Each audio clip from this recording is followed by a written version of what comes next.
말씀을 함께 보시겠습니다. 신약성경 야고보서 4장입니다.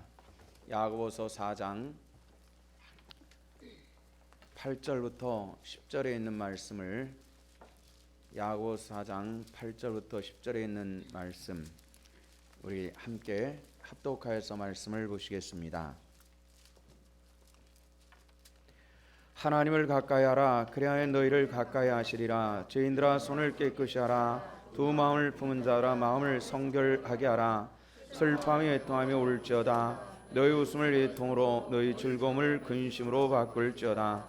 주 앞에서 낮추라. 그리하면 주께서 너희를 높이시리라. 아멘. 오늘 또 예배하는 우리 신성의 권속들에게 하나님의 은혜가 함께 하시기를 축원합니다. 오늘 야고보서 8장 10절부터 하나님의 말씀을 함께 보셨죠. 9절 말씀을 우리가 보면은 이런 말씀이 나옵니다. 슬퍼하며 애통하며 울지어다. 너희 웃음을 애통으로 너희 즐거움을 근심으로 바꿀지어다. 이렇게 말씀을 해주셨습니다. 우리 마음속에 애통을 가져라 하는 그런 말씀입니다. 슬퍼할 수 있고 눈물 흘릴 수 있는 그런 신앙인에 대해서 우리에게 말씀을 하셨습니다. 우리나라가 일본에 의해서 통치를 받을 때 36년 동안 통치를 받으면서 이 통치 기간에 많은 인사들을 배출을 했습니다. 배출된 그 인사를 통해서 장차 해방 후에 우리나라의 초대 대통령이 된다면 하는 이런 가상의 이야기 중에서 그런 분들 가운데서 대부분 이 기독교인들이 그 물망에 올랐습니다. 이승만 일대 대통령이죠. 그다음에 안창호 선생이라든지 이승훈, 조만식 선생, 김구 선생님 이런 분들이 모두 다 기독교인들이었습니다.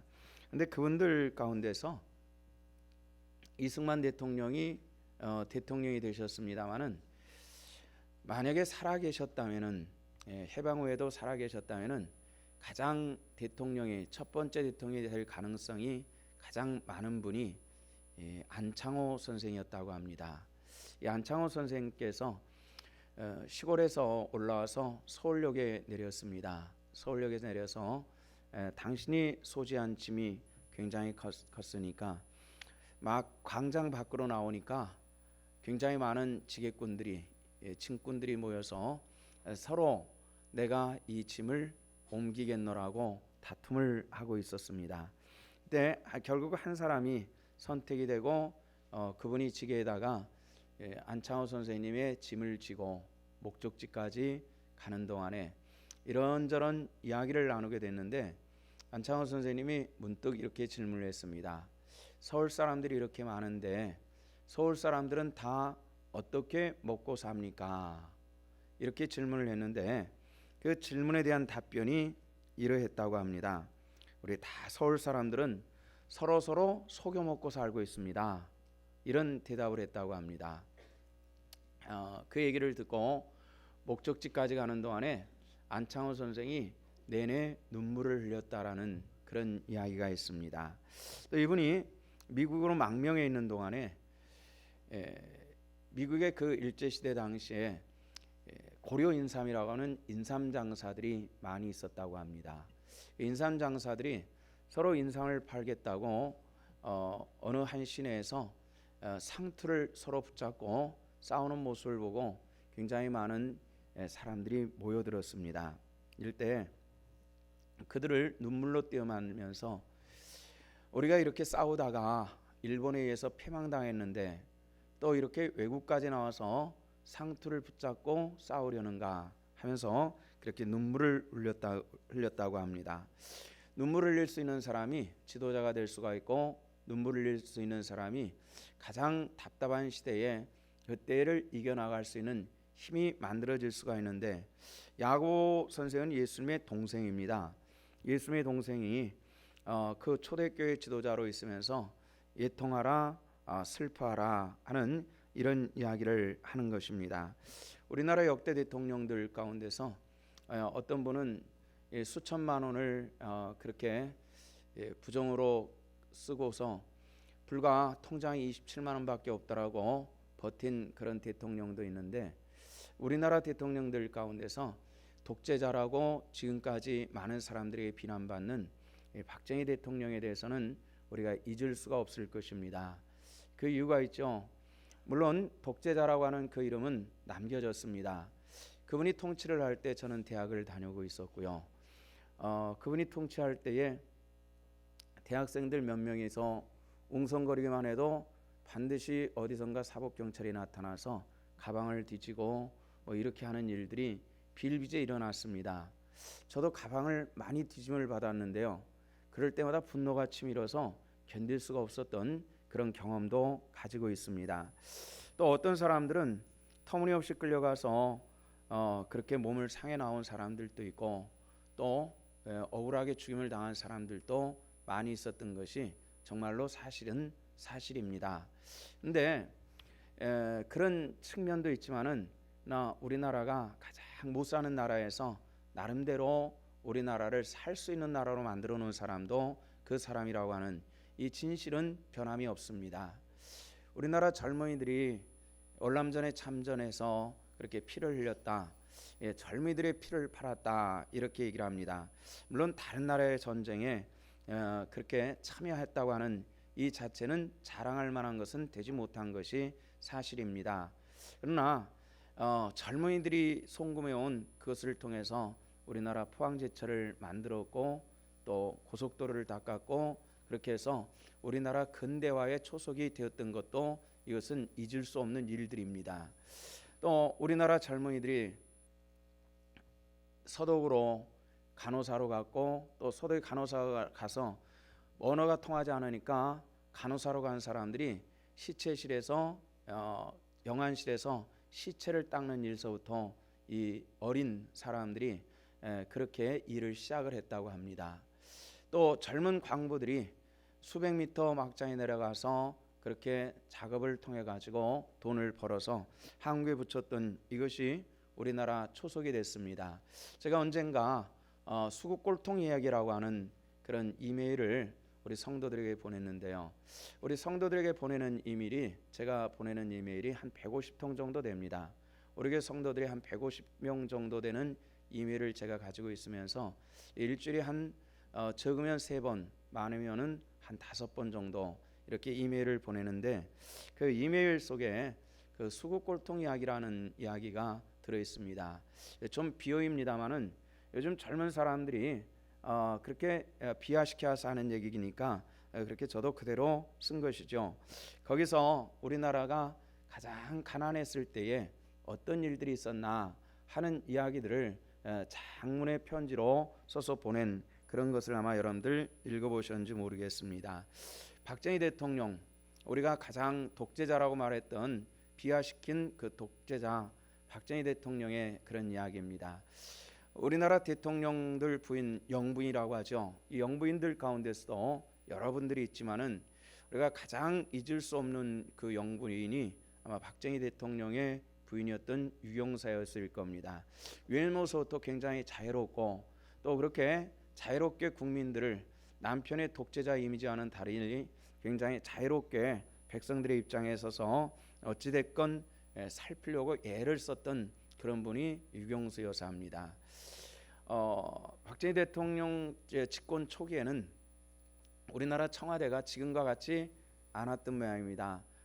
큰 이 부잣집처럼 그런 형태로 있었는데 어느 날 저녁 식사 시간이 가까운 이 오후 시간에 춘궁기 그러니까 이 보릿고개를 넘어가는 그 시간에 그 시간에 이 유경수 여사가 이 민정 비서를 시켜가지고 한번 이 춘궁기에는 우리나라 사람들이 뭘 먹고 사는지 한번 보고 오너라 하고서 민정 시차를 보냈다고 합니다.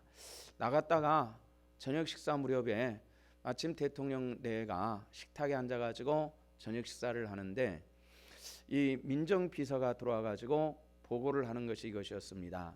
마포 나루가 가까운 곳으로 시차를 나갔습니다.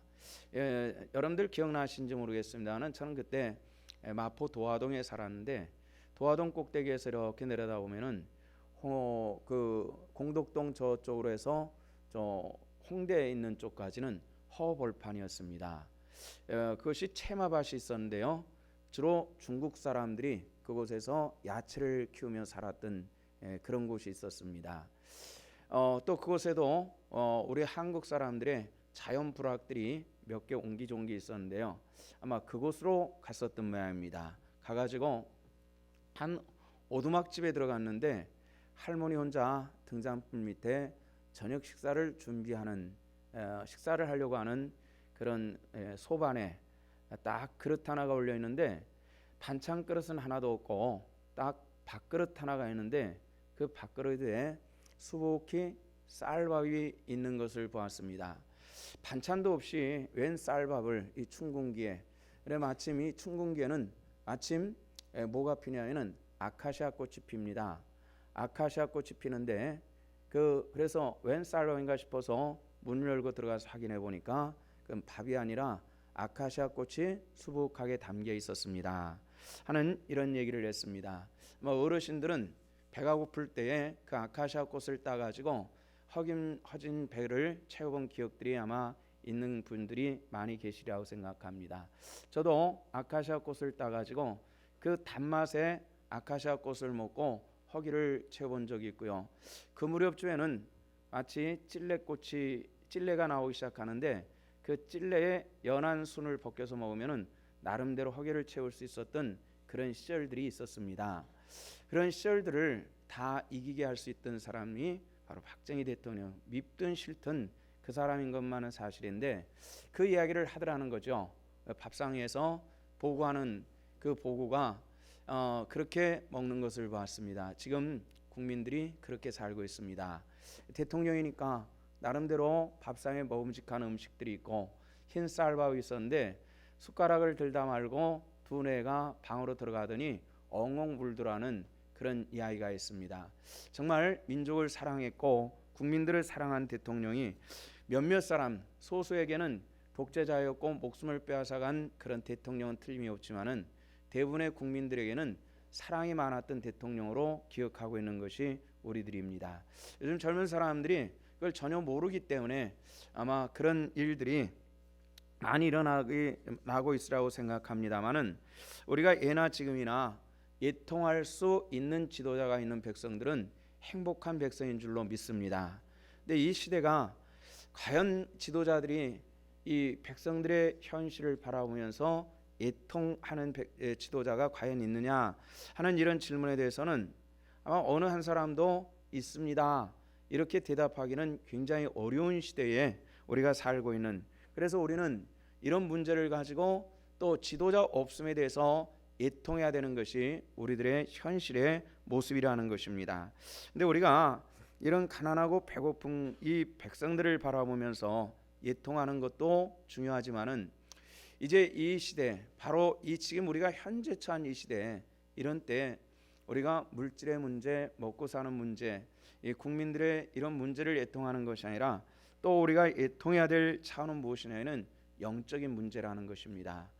영적으로 깨지고 피폐해지고 이름은 있지만은 정말 하나님의 백성들이 많이 사라져버린 이 시대 속에서 예통할 수 있는 지도자, 그리고 예통할 수 있는 교회, 예통할 수 있는 목자, 예통하는 성도가 있는 교회, 또 그 나라가 하나님 앞에 복받은 은혜의 백성이 되어질 줄로 믿습니다.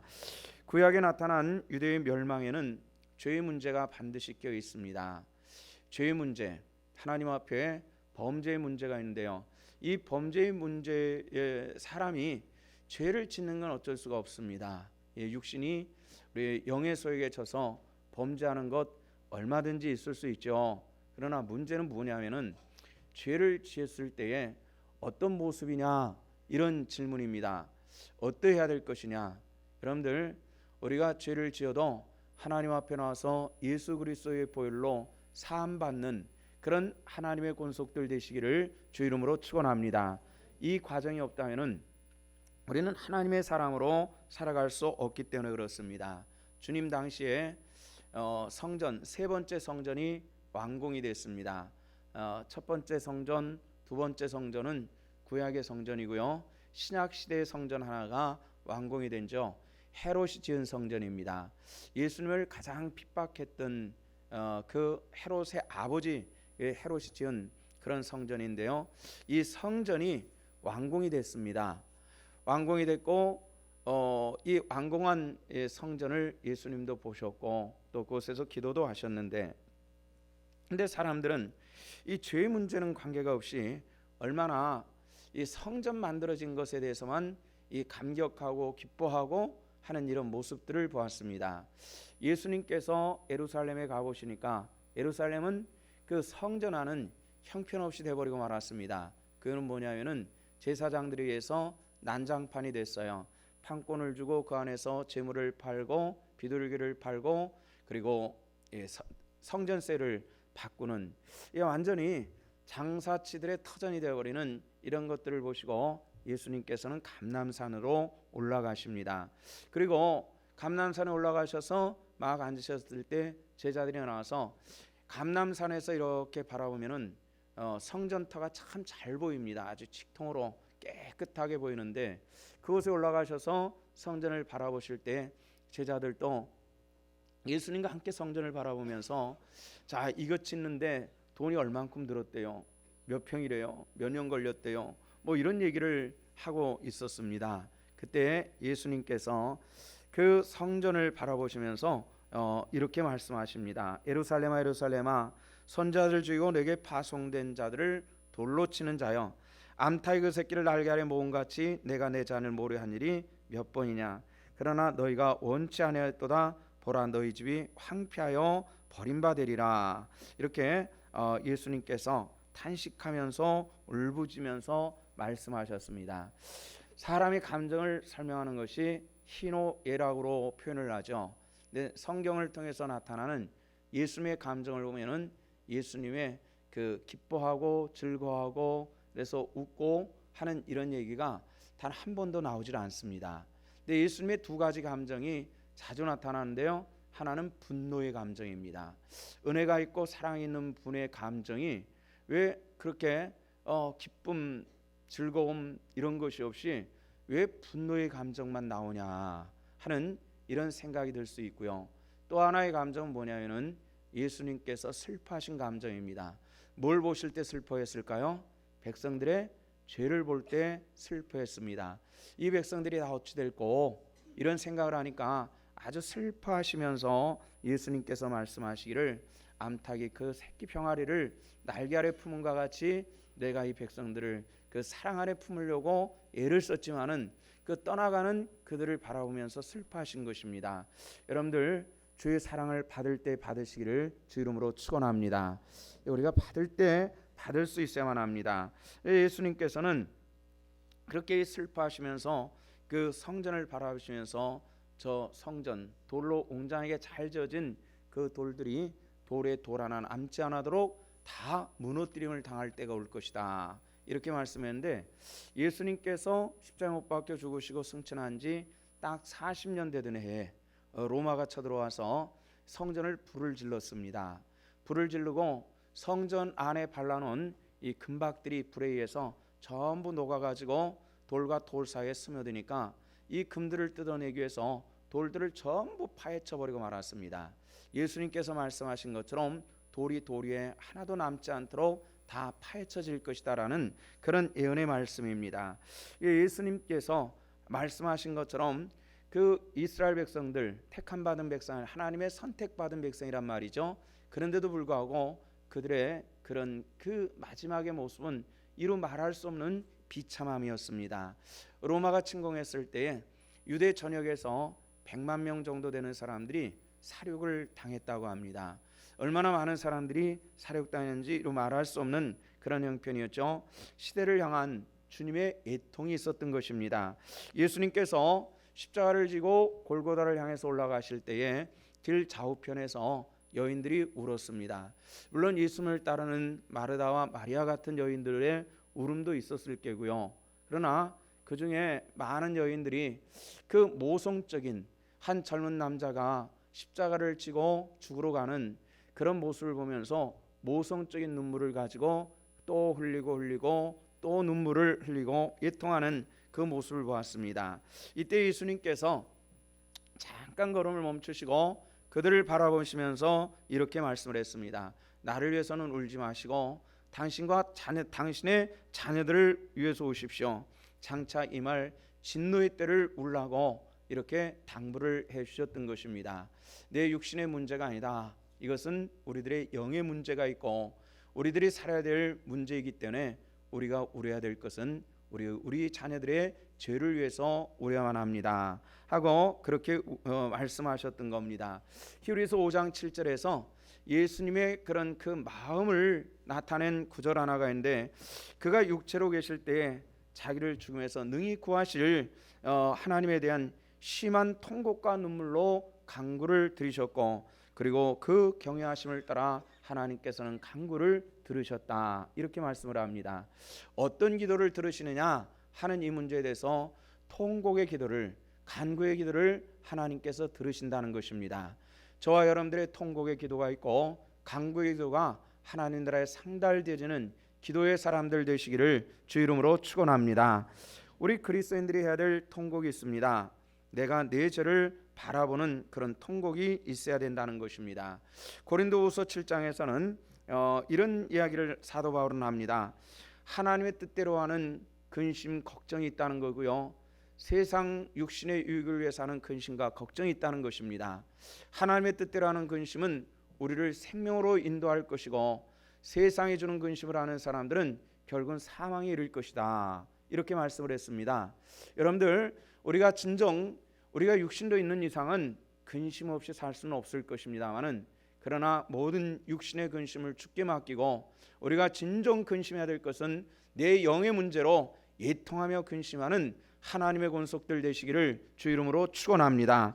이것이 하나님의 뜻을 이루는 것이다, 이렇게 이야기를 합니다. 우리가 근심해야 될 것, 먹고 살기 좋고 자식들 잘 되고 하늘마다 통통통통 만사형통 되는데 뭐 그리 근심할 게 있겠습니까? 이렇게 얘기하지만은 우리가 이제 근심해야 될 것이 육신의 근심이 아니라는 것이죠.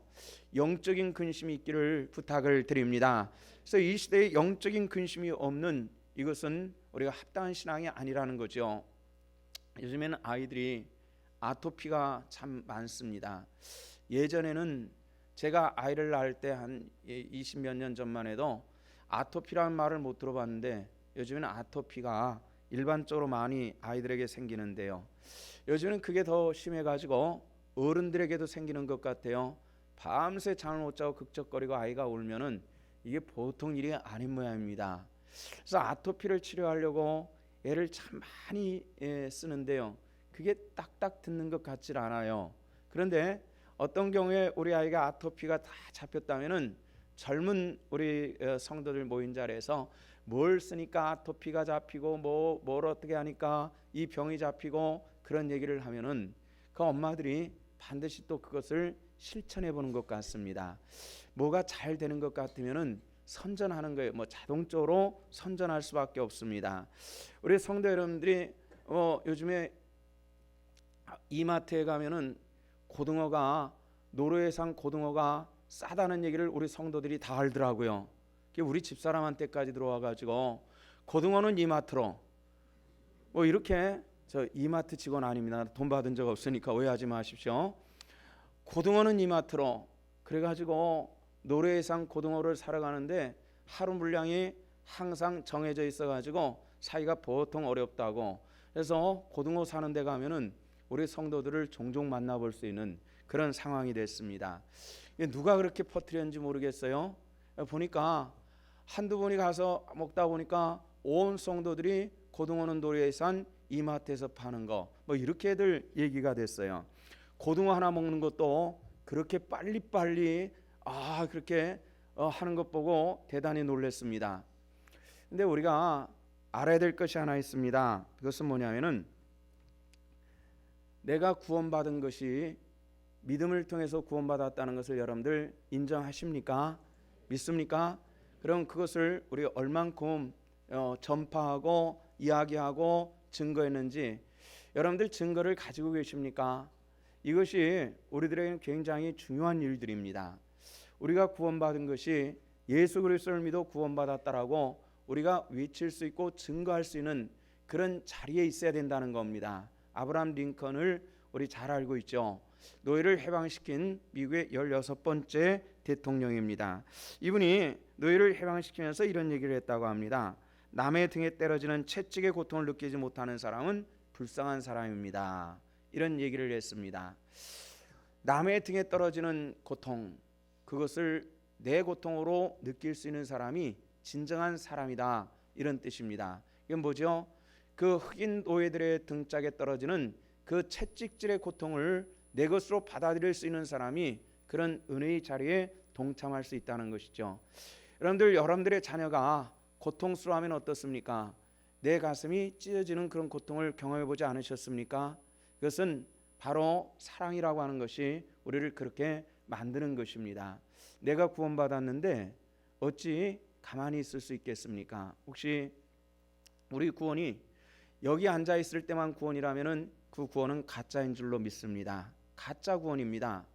내가 받은 구원이 내 삶의 현장에서 내 남편이 사망의 길로 걸어가는데 그것을 가만히 두고 있다면은 그 구원은 진짜라고 얘기할 수 없다는 것입니다. 오늘 예배하는 시간, 이 공간 안에서만 내가 구원받았다고 선언한다면은 이 구원은 진실된 구원은 아니라는 것입니다.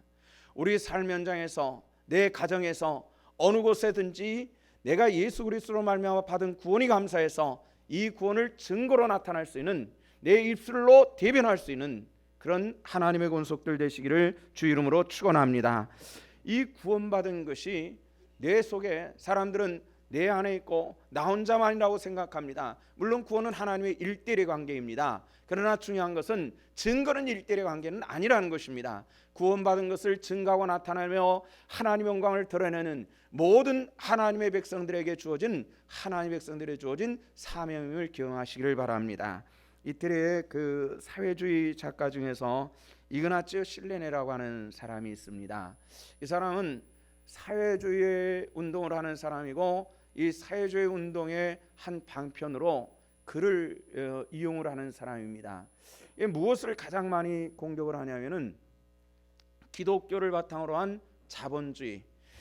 자본주의라고 하는 것이 기독교 사회를 바탕으로 해서 만들어지는 것이죠. 그래서 이 사회주의 운동을 하는 것이 반기독교인과 기독교와 함께 이 자본주의 운동을 그를 통해서 나타내는 사람입니다. 이 살레네라고 하는 사람이 본래는 기독교인이었습니다. 예배를 마치고 그 예배 때의 말씀의 중심은 하나님의 사랑이었습니다. 하나님의 사랑.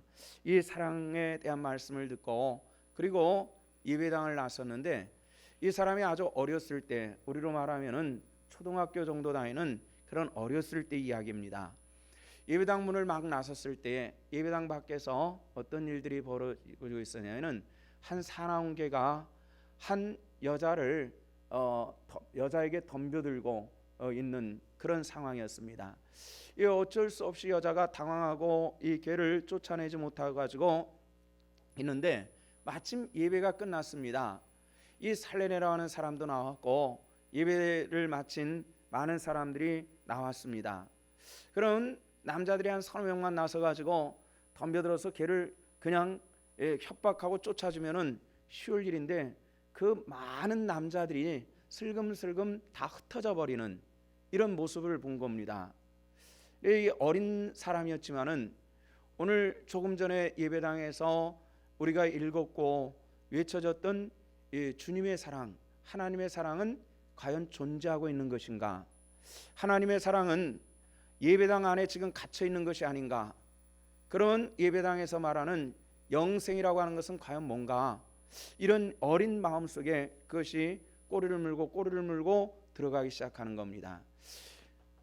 교회에서 말하는 사랑은 예배당 안에만 있는 것이고 교회에서 말하는 구원은 예배당 안에만 있는 것이지 예배당 밖에는 존재하지 않는다. 어린 나이지만은 논리적으로 그것을 자기 안에 설명을 하고 그 다음에 그로부터 이제 교회를 떠나는 겁니다. 그러면서 이태리라는 사회가 기독교적인 그런 바탕을 가지고 만들어진 사회이기 때문에 그 사회 전체에 대해서 어린 시절서부터 반항하기 시작합니다.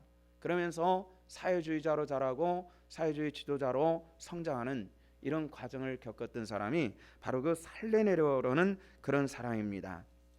우리가 이 시대를 살아가면서 교회는 뭐냐, 당신의 신앙이 뭐냐, 이런 질문을 할 때에 하나님은 누구시냐 말할 때 하나님은 사랑이라고 말하고, 당신은 왜 믿느냐고 구원받는다라고 하는 이런 절대적인 명제를 가지고 있지만은, 그러나 그 사랑이 교회 안에만 존재한다면은, 그 구원이 내 안에만 존재하고 교회 안에만 존재한다면은 이미 그것은 사랑도 아니고 구원도 아니라는 것입니다. 우리들이 가지고 있는 사랑이, 우리가 들은 이 사랑이 세상에서도 나타나지고 통해질 수 있고 모든 사람들의 증가하는 구원의 역사가 나타날 수 있기를 주 이름으로 축원합니다. 몰트마이라고 하는 신학자가 있습니다. 이분이 교회 정체성에 대한 정의를 내렸는데, 교회가 자기 안일에 빠져서 민중의 고통을 유인할 때 하나님의 심판은 교회로부터 시작됩니다. 이런 얘기를 했습니다. 우리는 심판은 교회 밖에 있다라고 말하는데, 한 뛰어난 신학자 말하기를 심판은 교회가 모든 이 세상의 사람들의 고통을 외면하고 있을 때 심판은 교회에서부터 시작하는 것입니다. 이 말의 뜻은 뭡니까? 그 심판은 바로 우리 성도들로부터, 우리가 구원받았다고 자랑하지만은 구원받지 못한 사람들의 그 영적인 것을 외면할 때에 그 심판은 우리부터 시작하는 것입니다. 이런 이야기입니다. 여러분들, 구원이 내 안에만 있는 것이 아니라 이것이 사랑으로 이 세상 사람들에게 나타나질 수 있고 그들에게 유효적으로 증거되어질 수 있는 하나님의 축복이 있으시기를 부탁을 드립니다. 우리가 살고 있는 시대는 멀지 않는 과거에 정말 힘들고 어려운 시절을 겪었습니다. 일제시대 때 깻묵을 이 배급으로 준 일이 있었다고 하는데요. 저도 어렸을 때 깻묵을 가지고 배를 채워본 그런 경험을 가지고 있습니다. 기름을 다 짜고 나서 뭉쳐진 틀에서 나오는 이런 두께 요만한 그런 깻묵 덩어리가 있죠. 그게 먹기가 참 사납습니다. 기름을 다 짜놓고 거칠거칠하고, 그 다음에 이것이 볶아 좀 태워놨기 때문에 기름이 다 빠진 깻묵은 참 거칠거리고 쓰고 입에 넣기가 참 어렵습니다만은, 그래도 이게 기름이 있던 것이라 영양가가 참 좋다고 합니다. 그래서 이 깻묵을 먹고 이렇게 허기를 메꿔본 그런 경험들이 있는데요. 정말 우리 제가 어렸을 때만 해도 그런 경험들이 있고요. 바로 저희 부모 같은 어른들은 일제시대와 6.25와 허기진 그런 50대 60년대를 쭉 보내면서 이 사회를 만들어 왔습니다. 가장 단기간에 사회가 안정된 나라가 대한민국이라고 합니다. 참 그것도 이 서로 이 앙숙처럼 있는 남한과 북한의 이런 관계 속에서 이렇게 빨리, 그래서 뭐 2만 몇천 불의 소득을 가지고 있다 하지만은 실제로는 3만 불이 넘는 그런 유럽의 전체적인 평균과 같은 그런 소득 수준을 가지고 있는 것이 대한민국이라고 합니다. 진짜 그렇습니다. 여러분들이 유럽 가보시면은 그런 느낌을 받을 수 있을 겁니다. 참 그런 하나님의 축복이 주어졌습니다. 그런데 이런 축복은 정말 하나님께서 우리에게 베푸신 은혜로 알고 이것도 감지덕지하고 누릴 수 있어야 되는데, 그것도 깨방정 털면서 없애버리려고 하는 그런 민족적인 국가적인 어리석음들을 우리가 좀 벗어버리자는 것입니다. 금년대는 우리가 중요한 선거들도 많지만은 정말 하나님 앞에서 이 민족이 나아갈 길이 무엇인가를 눈물로 호소할 수 있는 그런 사람들이 나타났으면 좋겠습니다. 우리 기독교에는 위대한 인적 유산들이 많습니다. 뛰어난 그런 기독교인이 많다는 거죠. 그 중에 어른들은 기억하실지 모르겠습니다만은 김홍섭이라고 하는 판사가 있었습니다. 이분이 일제시대 때 초등학교를 나와가지고 일본 변호사 사무실에 사안으로 들어갔습니다. 요즘에 사안이라는 말을 쓰지 않고 또 그런 것도 없는 것 같은데요. 저 어렸을 때만 해도 학교 선생님 사무실에는 사안이 있어가지고 잔심부름 다 해줬고, 또 회사들마다 사무실에는 사원이 있어가지고 잔심부름을 해주는 아이들이 있습니다. 학교를 다니지 못하고 잔심부름을 해주는. 그래서 변호사 사무실에서 이 김홍섭이라는 사람이 잔심부름하면서, 그리고 변호사 사무실에 있는 법률 서적을 공부를 해가지고 일본 시대 때 이 사법고시 합격을 한 사람입니다. 초등학교를 나와서 사법고시 합격을 했어요. 참 뛰어난 사람이죠. 그리고 나서 해방 후에 변호사 판사로 임용이 됩니다. 6.25 전쟁 이 막바지에 이 지방으로 이분이 전주지방법원으로 지방법원장으로 그렇게 발령을 받아서 전주로 내려갑니다. 6.25가 막 끝나가는 이 무렵에.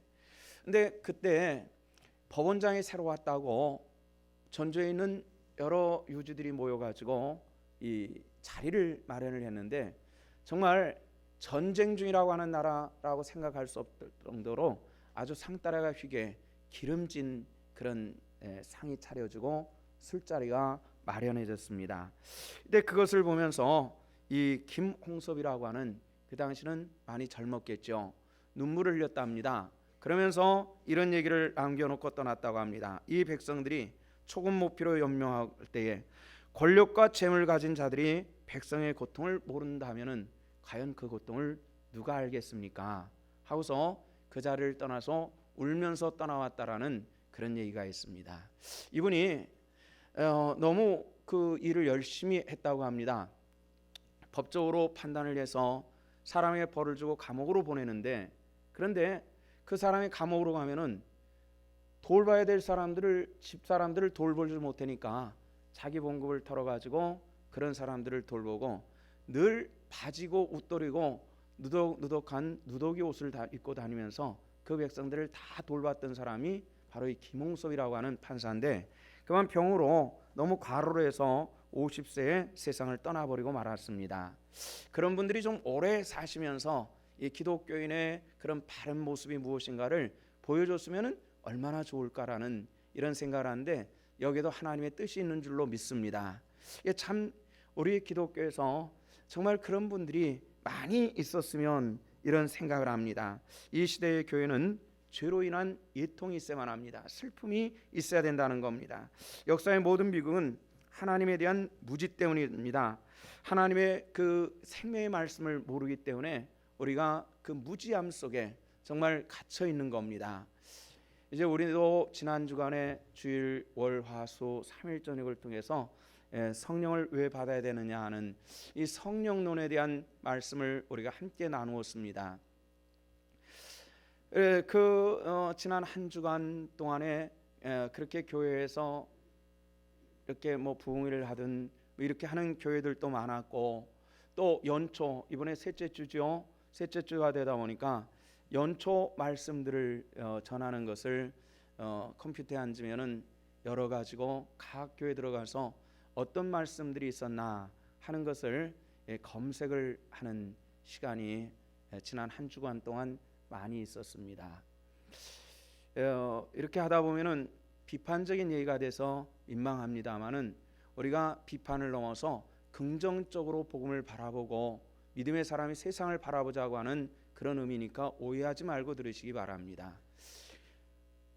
모든 교회들이, 제가 일단 설교를 들은 모든 설교들이 축복에 대해서 말씀을 했습니다. 금년도에도 여러분들에게 복이 있기를 원합니다. 물질의 복이 있기를 원합니다. 이런 얘기만 다 끝나버리고 말았습니다. 저는 그 말씀을 들으면서 첫째 주, 둘째 주는 지났지만은 셋째 주는 과연 뭘 해야 될 것인가, 이런 생각을 했는데, 우리는 울어야 된다라는 말씀을 전하고 싶었습니다. 우리가 진정 하나님 은혜 안에서 이 시대의 죄를 바라보고 애통할 수 있는 그런 하나님의 권속들, 우리 신성교회가 될 수 있기를 주 이름으로 축원합니다. 이미 하나님께서 다 주신 줄로 믿습니다. 다 주셨습니다. 우리가 연초가 되면서 복 받으세요 이렇게 말을 했지만은 받을 게 뭐 있습니까? 이미 받은 줄로 믿습니다. 다만 우리가 누릴 수 있느냐, 누릴 수 없느냐가 문제인 겁니다. 누릴 수 없다라는 것은 내가 기독교인인데 하나님께서 준 복을 왜 못 누리냔 말이에요. 이것은 우리가 하나님 앞에 바로 서지 못하면 누릴 수가 없다는 것입니다. 우리가 하나님 앞에 바로 서서 하나님께서 공급하시는 은혜의 복을 진실로 누릴 수 있는 그런 하나님의 권속들 되시기를 주 이름으로 부탁을 드립니다. 근데 우리는 아직도 받지 못한 것처럼 없는 사람처럼 주십시오로 얘기할 뿐이지 누릴 수 있는 내가 되기 위해서 나는 어떤 사람이 되어야 될 것인가를 우리가 잊어버리고 살고 있는 것이 오늘 우리가 가지고 있는 내 스스로 나를 바라볼 때에 애통해야 될 부분이 바로 거기 있다는 것입니다. 왜 누리지 못합니까? 그것은 내가 내 자신을 바라보고 슬퍼하며 눈물을 흘리는 것이 우리 가운데 없기 때문에 그렇다는 것입니다. 전 세계적으로 아주 유명한 역사학자가 있었죠. 아놀드 토인비라고 하는 사람입니다. 영국의 역사학자인데요. 이분이 이런 얘기를 했습니다. 역사적으로 다수의 민족들을 이끄는 이 소수의 지도자들이 그 사람이 어떠한 사람이냐에 따라서 민족의 운명도 바뀌고 나라의 운명도 바뀌고 세계 역사도 바뀌어 나간다, 이런 얘기를 했습니다. 근데 이 토인비라고 하는 사람이 그러면은 이 소수의 지도자들 가운데서 역사를 긍정적으로 바꿔나갈 사람은 누구냐면은 그 나라와 민족을 위해서 진정으로 눈물을 흘릴 수 있는 사람이 그 나라를 이끌어갈 수 있는 제목이 될 수 있다, 이런 얘기를 했고요. 모든 이 다수의 민족을 향해서 억누를 대상으로만 본다면은 그 사람 반드시 그 나라와 그 민족과 그 역사와 이 세계를 구렁텅이로 빠뜨릴 수 있는 사람이라고 그렇게 이야기를 했습니다. 그리고 그것은 어김없는 진실이고 세계 역사를 다 들춰놓고 보면은 그것은 사실로 드러나고 있다는 것입니다. 오늘 우리가 과연 이 시대에 어떻게 살아야 될 것인가를 우리는 여기에 소수의 지도자가 아니라 다수의 국민으로 우리는 어떻게 해야 될 것인가를 얘기할 때에 우리는 이 소수의 지도자들이 이 땅과 이 민족을 위해서 눈물 흘리는 사람들이 세워질 수 있도록 우리는 기도해야 될 의무가 있다는 사실들을 기억하시고, 금년도 이제 이후로 우리나라 이 한반도는 굉장히 중요한 시기에 돌입했습니다. 이것은 우리가 원하든 원하지 않든 그렇다는 얘기입니다. 27살, 28살 된 젊은 사람이 한 나라를 통치할 수는 없습니다.